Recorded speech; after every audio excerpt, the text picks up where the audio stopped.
Hello, welcome back di channel Andri Alvaro ya. Jadi di channel ini kita ngebahas tentang steroid. Gimana cara dapetin bagus? Apakah harus pakai steroid? I don't think so gitu loh. Kenapa? Karena kunci paling utama dalam membentuk badan atau mendapatkan body goals adalah kuncinya konsisten. Even steroid berperan penting di situ gitu loh. Hari ini gue mau ngebahas apa yang gue pakai untuk bisa dapetin badan lean. Bagus. Dari badan gue yang sebelumnya seperti ini. Oke, pertama-tama kunci yang paling penting sebelum kita ngebahas tentang steroidnya adalah yang paling penting itu adalah dari nutrisi. Nutrisi dari makanan ya.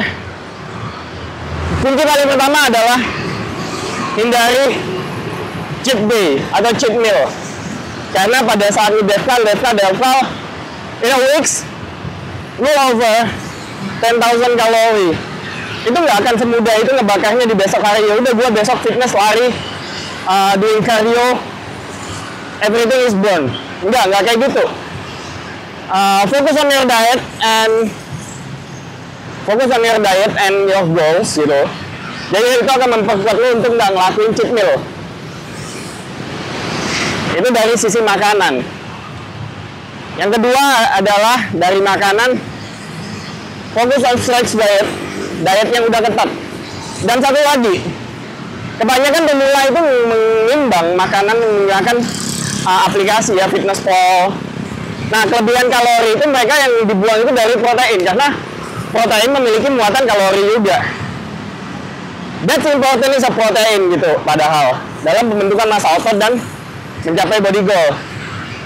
Kalau proteinnya dibuang, yang dipertahankan justru karbo, you can build the muscle. Oke? Itu yang kedua. Jadi protein itu penting, jangan dibuang dan berusaha mendapatkan menu diet yang udah reguler. Jadi lu nggak capek tuh. Oh, gue boleh makan tempe nggak ya? Oh, boleh, karena kalorinya masih masuk. Gue boleh makan bakso nggak? Boleh aja, karena tadi gue udah defal. Kalori harian gue cukup gitu. Nah, ini kebanyakan kesalahan pemula. Semuanya dihitung pakai aplikasi, but yang dimakan apa? Nutrisinya rendah. Kemudian yang kedua, yang ketiga, hindarin processing food. Bakso, sosis. You just eat a real food. Karena processing food it's a shit. Gitu. Very shit gitu loh, processing food. Lu nggak tahu kadar kandungan apa di dalam, asal mulanya itu dari apa. Bagian ayam yang ada lemaknya, ada tepungnya, ada sugar, and everything. Yang keempat adalah hindari makan di restoran, even itu restoran mahal, healthy resto. Sebagaimana bisa lu masak diet itu, meal prepnya lu persiapkan sendiri gitu. Oke. Kemudian yang ketiga adalah yang kelima itu lakuin itu terus dan masaknya bebas. Even gue mau masak apa sih, bisa direbus, bisa di grill ya, and everything, dan kurangi di bumbunya aja. Kalau gue sendiri pribadi, gue biasa makan itu 5-6 kali dengan takaran ayam itu 200 gram. Kalau di sarapan gue sarapannya menggunakan putih telur yang bisa gue beli di 55 toko roti ya kebanyakan ya. Kalau di Jakarta mereka udah ada jual putih telur pasteurisasi, banyak tersedia di marketplace.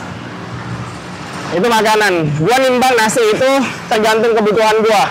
Kalau gua mau lifestyle, gua nimbang nasi itu karena gua makannya 5 kali.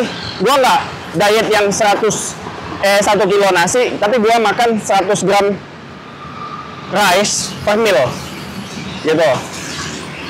Kemudian yang kedua adalah pola latihan. Ini penting juga.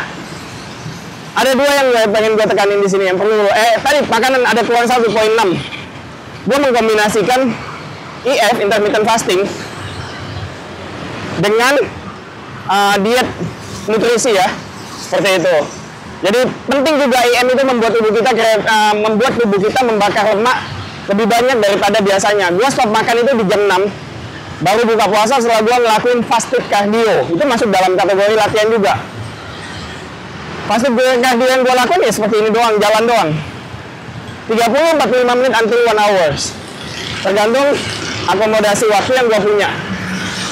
Itu untuk fasted cardio. Nah, baru gue breakfast, buka puasa kan istilahnya. Breakfast itu gue selalu mengandalkan putih telur karena you know, putih telur adalah the best protein in the world. Nggak akan bisa nggak ada yang lain yang ngalahin putih telur, dan selain itu harganya sangat murah. Jadi kalau lu mikirnya dietnya masih pakai tahu tempe, itu nggak bisa membantu membangun massa otot dengan baik. You try lah, kalau gue budgetnya terbatas, you try cari putih telur itu nggak mahal harganya. Kemudian latihan tadi gue udah ngelakuin fasted cardio 30, 45 or 1 hours. Kemudian gue latihan regularly antara 1 hours sampai 2 hours kadang-kadang, karena sambil buat konten dan sambil nge-live ya di TikTok. Buat kalian yang belum follow TikTok gue, silahkan follow Sahabat Steroid di TikTok, oke? Itu udah tentang latihan regularly. Gue biasa main dan udah terprogram ya. Jadi lu udah harus punya program latihan. Nggak dulu, gede gue ke gym push pull leg, main apa nih? Main apa bingung masih. Gitu. Itu latihan udah terprogram. Kemudian yang ketiga, di sini yang gue pakai ya, ini gue sharing yang gue pakai. Tadinya gue udah, kok susah banget sih balik clean kayak waktu gue under 30 gitu ya. Tapi gue nggak pernah nyerah di situ. Dan apalagi kemarin kenapa gue bisa sampai gemuk kayak yang di foto di awal itu, karena bukan karena gaya hidup gue, tapi karena emang gue lagi kondisinya nggak baik aja. SGPT gue lagi tinggi, tapi udah normal sekarang. Gue udah back on lagi. Dan SGPT tinggi itu normal buat orang yang pakai steroid. Selama masih 2 kali lipat ya. Kalau udah 3 kali lipat, 4 kali lipat, itu dangerous. Itu udah bahaya ya. Nah, kemudian itu tadi latihan penting ya. Kemudian selanjutnya adalah steroidnya.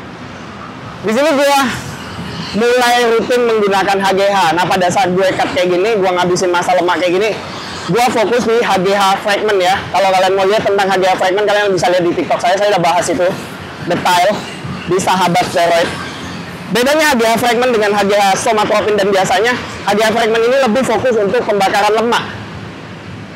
Nah, tapi harganya lebih mahal guys, 3.200.000 untuk 10 vialnya, 1 box ya. Jadi kita nggak ngomongin 1 vial harga itu. Banyak yang nanya ke gue, Bang, kalau gue beli HGH itu harganya 1 vial atau 1 ampul? Enggak, HGH itu biasa dijualnya 1 box. Kalau paketnya cuma 1 vial, itu nggak akan ngefek apa-apa. Even 1 box pun, kalian nggak akan terlalu melihatkan hasil yang signifikan. Dan menggunakan HGH ini banyak yang tanya juga, Bang, kalau gue pakai HGH only bagus nggak ke ototnya? Beda bro. Human growth hormone itu fokus pada hormon pertumbuhan. Sedangkan saat lu mau pembentukan muscle, itu kita butuhnya hormon seks, like testosterone and combination lainnya. Gitu. Itu yang kita sebut cycle. In your cycle, you put HGH di dalamnya. Oke? Nah, talking about cycle, tadi HGH fragment gue inject everyday 500 mg. Kalau HGH biasa atau somatropin itu dia pakai IU ya. Berapa IU? 10 IU ya. Misal kita mau injek kerja sampai 4 IU per day. Di HGH fragment lu pakai mg. 2000 mg gitu ya. Jadi bagi 4. Jadi 500 per day. Di dalam keadaan perut kosong. Biasanya gue sebelum kardio, sebelum buka puasa gue injek dulu HGH fragment atau sebelum tidur. Seharusnya 2 kali sehari oke, tapi gue males. Yang kedua, oke, selanjutnya adalah steknya, roid yang gue pakai. Di sini gue gunain testosteron, propionate dan masteron, ya, resveratrol ya, propionate juga. Jadi ester pendek. Nah, kenapa ester pendek? Apalagi testosteron. Ada sih testo ini tidak menumpuk di tubuh kita, yang membuat badan kita itu water retention. Water retention kenapa buruk? Nggak buruk, bagus buat metabolisme. Tapi water retention itu akan buat kita insecure. Namanya testosteron, dia tetap akan membantu kita membakar lemak lebih banyak. Nah, namun dengan apa? Dengan water retention tadi itu kita insecure. Tapi ada cara ngakalin yang ntar gue kasih tahu. Nah, dengan ester pendek ini kita akan dosis 1 ml itu dia 100 mg doang. kita akan mendapatkan suntikan testosteron secara continuous dalam dosis kecil, sehingga membuat tubuh kita itu akan terlihat selalu lean. That's why kenapa kalau kok cutting kok pakainya ester pendek sih. Ester pendek apa? Ester yang harus disuntikan 2 hari sekali kayak gitu. Nah, itu yang gue pakai, testo dan masteron. Terus biasanya ada orang yang bermasalah dengan penggunaan ester pendek, PIP ya, post injection pain. How the solution? Solusinya adalah ganti ester, terpaksa gantilah ester yang panjang. Contohnya tes E dan tes C. Jadi injeknya seminggu sekali doang. Dan masteronnya juga lu ganti ke ester yang panjang. Even PIP pun itu nggak akan terlalu menyakitkan kalau dimana lu harus muntikin itu seminggu 3 kali. That's a creepy. Sakit banget gitu loh. Jadi itu untuk masteron dan testosteronnya. Kemudian gue gunain juga buat membantu pembakaran lemak, gue pakai, kalau nggak clean gue pakai T3 gitu. Gue pakai T3, kalau nggak clean gue ganti-ganti. Biar tiroid gue nggak terlalu depresi, gue pakai T3 nya itu. Satu hari satu selama 30 hari atau 4 weeks seperti itu. Nah, kalau cleannya dosisnya biasa 2 atau 80 mg sampai 160 mg per day. Itu dosis yang gue pakai untuk clean. Jadi gue kombinasi nih, nggak T3 terus. Kalau T3 terus, kelenjar tiroidnya akan depresi dia, sama kayak testis, dia nggak akan produksi testosteron, begitu juga dia nggak akan produksi hormon tiroid, kayak gitu. Nah, solusi yang terbaik kalau kita pengen bakar lemak, lu bisa juga jadi opsional adalah penggunaan Cardarin. Nah, Cardarin itu minim efek samping khusus untuk pembakaran lemak.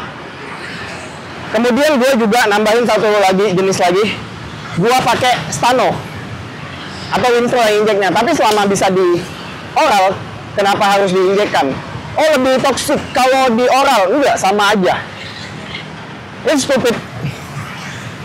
stupid opinion yang mengatakan bahwa steroid oral itu lebih liver toxic daripada steroid injection. That's the same, sama. Nah, si Stano ini karena liver toxicnya tinggi, gue nggak pakai banyak. Gue pakai 100 tablet aja.